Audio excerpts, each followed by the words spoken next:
Bonjour à tous. Guillaume Chevalier, je suis chargé de mission filière laitière pour la Chambre d'agriculture des Pays de la Loire. Et on va vous présenter une étude thématique qui a été réalisée en 2024 sur la relation entre le travail et les résultats économiques dans les fermes laitières Inosis de l'Ouest. Donc, on va présenter cette étude thématique en deux temps et à deux voix, hein. Je commencerai par présenter le contexte et la genèse de cette étude thématique, peut-être en rappelant aussi des choses que Gwendoline et Amaris viennent d'expliquer juste avant. Je me présenterai ensuite la méthode et les outils utilisés pour explorer cette thématique, et puis enfin l'échantillon qui a été étudié. Et puis Nadine du Finistère poursuivra l'exposé sur plutôt les résultats de cette enquête. D'abord en parlant du temps de travail estimé dans les exploitations des associés et des salariés, puis le ressenti que les éleveurs ont de leur travail, et enfin on essaiera de croiser ces deux éléments avec les résultats économiques, pour finir sur une conclusion et peut-être évoquer des discussions autour de cette thématique. D'abord, peut-être rappeler que la main-d'œuvre, c'est un enjeu fort pour le devenir de la production laitière. Peut-être rappeler quelques chiffres qui ne sont pas sur cette diapo, mais qui proviennent du recensement agricole de 2020. Donc, on s'aperçoit qu'on a baissé de 26% les ETP chefs d'exploitation entre 2010 et 2020. Donc, on a perdu environ 31 000 ETP chefs d'exploitation sur cette période en 10 ans, et que cette baisse du nombre de TP chefs d'exploitation risque de se poursuivre au regard de la pyramide des âges plutôt défavorable. Si on fait le constat dans les Pays de la Loire qu'on est à 48% des chefs d'exploitation qui ont plus de 50 ans en 2023, et parallèlement à cette pyramide des âges, on a un taux de renouvellement moyen observé entre 2019 et 2023 de l'ordre de 36%. Donc, dit autrement, sur 100 départs de chefs d'exploitation, il y a 36 installations. Euh, En lien avec cette diminution du chef d'exploitation, on peut faire le constat du difficile transfert de l'emploi vers le salariat. Même si on observe une augmentation du nombre de salariés, on ne l'observe pas du tout dans les mêmes ordres de grandeur. Si on a perdu 31 000 chefs d'exploitation entre 2010 et 2020 à l'échelle de la France, on a gagné seulement 2500 ETP salariés. Donc, c'est-à-dire qu'on ne compense euh, à peine une perte sur 10 d'ETP chef d'entreprise par un ETP salarié. Une étude de la NEFA montre qu'effectivement, il y a des difficultés à recruter dans les exploitations, avec 70% des employeurs agricoles qui peinent à recruter en 2023. Euh, Ce constat, il peut être expliqué par plein de choses, hein, mais notamment par la méconnaissance du secteur agricole et la mauvaise image de ce secteur et une faible attractivité. Cette perception, elle est globalement partagée par les demandeurs d'emploi et ceux qui les accompagnent, les jeunes en formation et leurs parents. Et parfois, cette mauvaise image du secteur agricole est parfois véhiculée aussi par la profession à travers du prisme des médias. Un autre élément qui est développé dans une étude de Capsagri dans le RMT Travail, c'est qu'on peut se poser la question de la formation des chefs d'entreprise au management des salariés et à l'intégration et à l'accueil des salariés dans l'entreprise. Et puis on peut aussi se poser la question s'il y a une volonté massive ou non du choix du salariat. Donc au regard de ces deux éléments, donc une diminution sans doute inexorable du nombre de chefs d'exploitation et un difficile transfert de l'emploi vers le salariat, une question importante, c'est l'attractivité des métiers, un enjeu crucial. Et c'est dans ce contexte que s'inscrit notre étude thématique, hein, où on a cherché à savoir quelles étaient les perceptions des éleveurs de leurs conditions de travail en lien avec le temps qu'ils y consacrent et leurs résultats économiques. Donc pour traiter ou explorer cette thématique, on l'a fait en trois temps. dans 84 exploitations laitières du réseau Inosis Ouest, donc Bretagne, Pays de la Loire. D'abord, une enquête qualitative pour essayer de recueillir les perceptions que les éleveurs ont de leur métier à travers quatre axes: les conditions et l'organisation du travail, l'environnement de travail et la pénibilité, l'équilibre entre la vie professionnelle et la vie privée, et puis aussi le dernier axe sur la relation sociale dans le cadre de leur travail. Ensuite, on a couplé cette enquête qualitative avec une enquête quantitative. L'objectif là était d'essayer d'approcher le temps de travail théorique sur les exploitations. Donc, on a passé toutes les exploitations dans l'outil qui s'appelle Ma Calculette Temps de Travail, dans l'objectif d'obtenir des temps de travail et des répartitions de temps de travail entre activités. Et puis, on a ajusté ces temps de travail théoriques avec la validation des agriculteurs du réseau. Et enfin, on a couplé ces deux enquêtes avec classiquement la base de données Inosis et les résultats économiques que l'on collecte chaque année dans l'outil qui s'appelle Diapason. Alors, notre échantillon, il fait en moyenne 2,9 UTH, 140 hectares de SAU et 103 vaches laitières. Alors, peut-être rappeler que, comme tu l'as dit, Franck, l'objectif des réseaux d'élevage, c'est d'aller voir ce qui se passe dans tous les systèmes de production présents sur le territoire. Donc, dans cet échantillon, on va trouver des fermes avec une logique de production herbagère, avec un maximum de pâturage, un minimum de stock et beaucoup d'autonomie. Et à contrario, on trouvera des exploitations avec une logique de production basée beaucoup plus sur la productivité animale, avec plus de stock dans l'alimentation et aussi plus de productivité à la surface. Donc notre échantillon, c'est un des éléments qui explique la variabilité ou la diversité des moyens de production mobilisés. Si on mobilise en moyenne 50 hectares de SAU par UTH, 57 UGB par UTH et 38 vaches laitières par UTH, on observe une variabilité de ces moyens de production importante, qui va plus que du simple au double. Un autre graphique, un autre graphique qui montre aussi la variabilité des moyens de production. Donc en ordonnée, on a la SAU mobilisée par UTH, et puis en abscisse, on a le nombre de vaches laitières par UTH. Et là, sur ce graphique, on a essayé de représenter les différents systèmes de production ou les grands systèmes de production qu'on pouvait avoir. Donc les points bleus, ce sont les systèmes conventionnels équipés de salles de traite. Les points jaunes, ce sont les systèmes conventionnels équipés de robots de traite. Et puis les points verts, ce sont les systèmes en agriculture biologique équipés de salles de traite. Ce qu'on peut noter sur ce graphique, et si on regarde un petit peu les extrêmes, si on regarde les points jaunes en haut à droite du graphique, on s'aperçoit qu'on a plutôt des systèmes en traite robotisés. Et on s'aperçoit que finalement, ces systèmes peuvent parfois avoir des dimensions un petit peu plus importantes, notamment en termes de nombre de vaches laitières par UTH. Et si on regarde les points verts, donc ce sont les exploitations bio, là on peut noter en moyenne un peu moins de vaches laitières et d'hectares par UTH.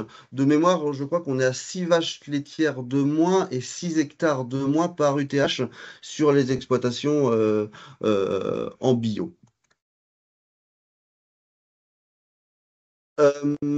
Pour finir de présenter cet échantillon, parler du salariat qui est présent dans une majorité des exploitations, puisque 70% des exploitations de l'échantillon font appel à des salariés, mais peut-être à relativiser, puisque 40% des exploitations ont moins d'un UTH salarié. Seuls 30% des exploitations du groupe au total ont plus d'un UTH salarié. Et il y a seulement 8% des exploitations qui font appel à plus que 2 UTH salariés. Et c'est pareil, le nombre ou la proportion d'exploitations qui font appel à plus d'UTH salariés que d'UTH associés est faible. Mais on peut quand même noter 11% des exploitations qui ont plus d'UTH salariés que d'UTH associés dans notre échantillon des fermes de référence du Grand Ouest. Voilà pour la présentation de l'échantillon. Nadine, je vais peut-être te laisser prendre la main sur le temps de travail. Oui, bonjour à tous. Donc, Nadine Abgral, je suis chargée d'études sur les systèmes de production bovin-lait. Je travaille à la Chambre d'agriculture de Bretagne. Et donc, je vais vous présenter la deuxième partie, plus sur les résultats de ce qu'on a constaté dans cette étude. Donc, comme l'a évoqué Guillaume, on a donc travaillé à partir de la calculette temps de travail qu'on a aussi on a aussi fait valider dans la mesure du possible les résultats par les éleveurs, les agriculteurs eux-mêmes. Et donc, on a pu parfois bouger un petit peu ce temps-là. Donc, globalement, sur notre échantillon, on arrive à un temps global estimé de 2450 heures de temps de travail par UTH associé, hein, donc bien par les associés, ce qui fait à peu près 50 heures par semaine. On est assez proche de ce que je voyais dans la présentation précédente. Voilà. Et sur ces 50 heures de travail par semaine réalisées par les associés, 65% sont du travail d'astreinte sur l'atelier lait. Hein, on est bien de toute façon aussi sur des exploitations en grande partie spécialisées lait dans notre échantillon. Donc, ce qu'on constate aussi quand on regarde un petit peu cette répartition du temps, globalement, mais c'est en lien avec ce que le graphique précédent présenté par Guillaume, on a un volume plus important pour les associés en conventionnel et un petit peu moins en agriculture biologique, lié avec ce qu'on voyait tout à l'heure sur les nombres de vaches et d'hectares par UTH. Le temps, on parle bien là, quand je dis les 50 heures, c'est bien le temps réalisé par les associés. On a mis de côté, on avait estimé et mis de côté effectivement le temps de travail réalisé par les salariés, avec globalement dans notre échantillon un temps de salariat plus important en système bio, et puis qui se répartit autrement 10% pour les conventionnels en robot et 16% du temps en conventionnel pour les gens équipés de salles de traite. Dans la mécanique de calcul de la calculette de travail aussi, pour estimer les 50 heures par semaine, on a regardé aussi le temps qui était délégué à la fois au CUMA et aux ETA, et le temps délégué représente 3% du temps global que l'on avait estimé. Donc voilà, l'élément à retenir, c'est les 50 heures par semaine. Ensuite, on voulait, au-delà des chiffres, on voulait regarder effectivement le ressenti des agriculteurs par rapport, et on le verra jusqu'au bout de la présentation, à la fois sur leur temps et leurs conditions de travail, comment ils se sentaient par rapport à ça, et faire le lien avec leurs résultats économiques. Donc, parmi tout notre échantillon, il y a un petit peu plus d'une cinquantaine d'éleveurs qui ont répondu à un questionnaire qui s'intitule Faites le point sur votre situation, qui représente une quinzaine de questions. Donc, comme l'a dit tout à l'heure Guillaume, répartis, vous retrouvez les 4 thématiques sur ce graphique. Globalement, il y avait 15 questions, il y en a 12 représentées sur ce graphique-là. Globalement, il y avait une question au tout début, c'était sur est-ce que je suis satisfait de mes conditions de travail sur mon exploitation? Et vous voyez le résultat, 95% des éleveurs qui ont répondu à l'enquête ont répondu qu'ils étaient satisfaits de leurs conditions de travail au global. Donc c'était déjà pour nous quelque chose d'important et d'intéressant d'avoir ce retour-là. Après, vous voyez, donc en fait, dans ce graphique, 100%, donc le trait extérieur, ça voudrait dire que tous nos agriculteurs qui ont répondu sont complètement satisfaits de chacun des points. Vous voyez que c'est pas tout à fait le cas.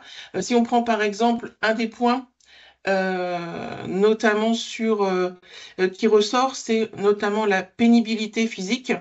Hein, donc là, on est voilà la moitié des agriculteurs qui ont répondu pointent quand même effectivement qu'il y a quelques difficultés sur la pénibilité physique. Ce qui est ressorti aussi, on le voit après dans deux autres réponses, c'est toute la partie, voilà, suivi réglementaire et temps administratif, qui pèse aussi, hein, puisqu'on est à cas. 58% de gens pour qui ça pose pas de problème particulier, mais ça veut dire qu'il y en a quand même une bonne partie, pas tout à fait la moitié, mais presque, pour qui effectivement ce suivi réglementaire, cette pression, on va dire, administrative, pèse. Et pour certains, en tout cas, dans l'enquête, on leur demandait aussi, les réponses étaient oui, non, mais ils avaient possibilité de s'exprimer.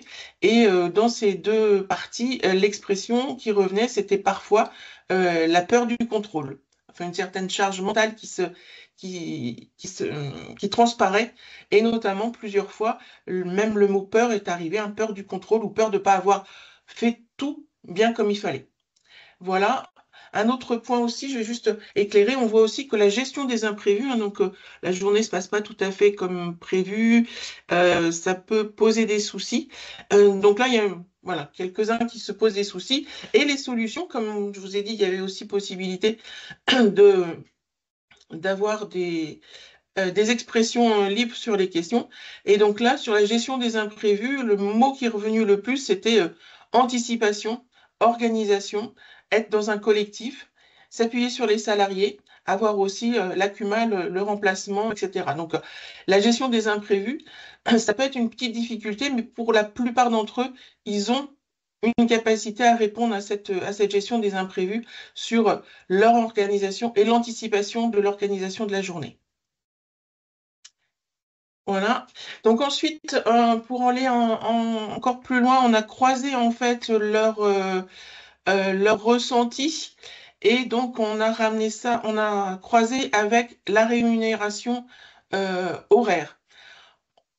En lien, donc comme l'a dit Guillaume, on a effectivement donc accès à toutes leurs données économiques, hein, via la base Diapason. Donc on a estimé leurs résultats en fonction du temps que l'on avait estimé, et on a réparti. Donc en abscisse, vous avez avec les petits bonhommes là qui fait un peu la tête, et puis celui qui sourit, donc la répartition du ressenti des exploitants. Et puis sur l'axe vertical, vous avez la rémunération.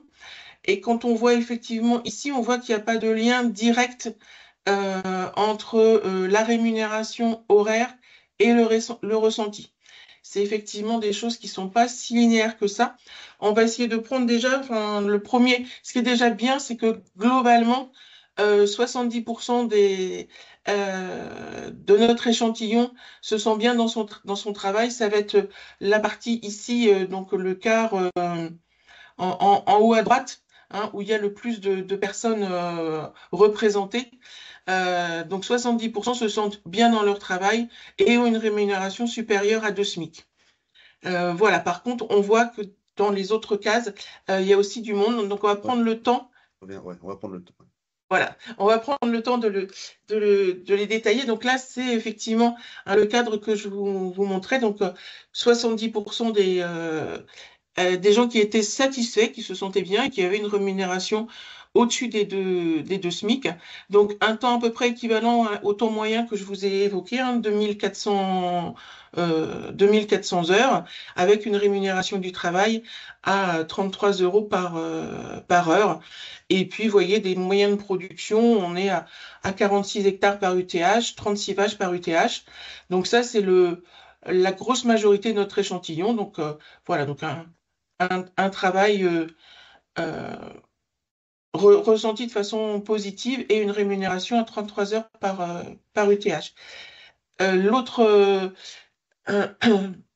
L'autre part, donc là, on navigue, donc on va en dessous, hein, donc si on reprend le tableau de tout à l'heure, on est toujours sur la partie droite, donc un ressenti au travail positif, mais du coup, effectivement, une rémunération inférieure. Donc là, on voit bien qu'il n'y a pas de lien strict entre ces différents éléments. Donc là, en fait, à ce que je n'ai pas précisé aussi tout à l'heure, c'est qu'en fait, vous voyez, on a aussi réparti s'il y a des robots, s'il y a de l'agriculture biologique. Donc on voit qu'on a tous les thématiques, tous les systèmes de production représentés. Là, dans cet échantillon-là, on a effectivement un petit peu plus d'agriculteurs en agriculture biologique. On a globalement un petit peu plus de temps de travail par UTH, mais surtout une rémunération inférieure, hein, parce qu'on est sur une rémunération à 12 euros de l'heure par associé, et ils expriment quand même une satisfaction par rapport à leur travail, à leurs conditions de travail. Si on passe maintenant sur le côté gauche du graphe de tout à l'heure, on a effectivement un ressenti négatif au travail, et malgré tout, donc là on est dans la partie supérieure du tableau, une rémunération plus importante. Donc là effectivement, ce qui peut interroger, en tout cas ce qui nous interroge et qu'on va peut-être essayer de regarder de plus près, on a un temps de travail effectivement plus important, ce qui explique sans doute le ressenti au travail négatif, avec effectivement beaucoup plus d'hectares par UTH, plus de vaches par UTH. On a un ressenti négatif, et malgré tout, c'est cet échantillon-là qui a la rémunération horaire la plus élevée, hein, à 38 euros par heure travaillée. Et on a les trois derniers là qui peuvent aussi poser question ou interroger, en tout cas, sur un ressenti négatif au travail et une rémunération horaire faible, hein, puisque là on est sur du 12 euros par heure travaillée. Donc voilà la description un petit peu de tout notre échantillon dans l'étude. Donc un petit peu la conclusion, c'est que quand même des agriculteurs majoritairement satisfaits de leur métier, avec, comme je l'ai dit, quelques petites inquiétudes sur la pénibilité physique, sur la gestion administrative et réglementaire, et globalement aussi la gestion de la semaine. Parfois, ils exprimaient des difficultés aussi à se libérer autant qu'ils le souhaitaient. Et puis pour nous, effectivement, et notamment enfin, tous les conseillers hein, qui travaillent avec les agriculteurs, un point de vigilance sur les gens qui effectivement expriment un ressenti négatif, malgré effectivement une rémunération horaire importante. C'est des situations où les moyens de production sont plus importants, il y a plus de temps de travail nécessaire, un ressenti négatif, même si la rémunération est tout à fait correcte. Donc là, c'est vraiment un point de vigilance important pour nous, et sans doute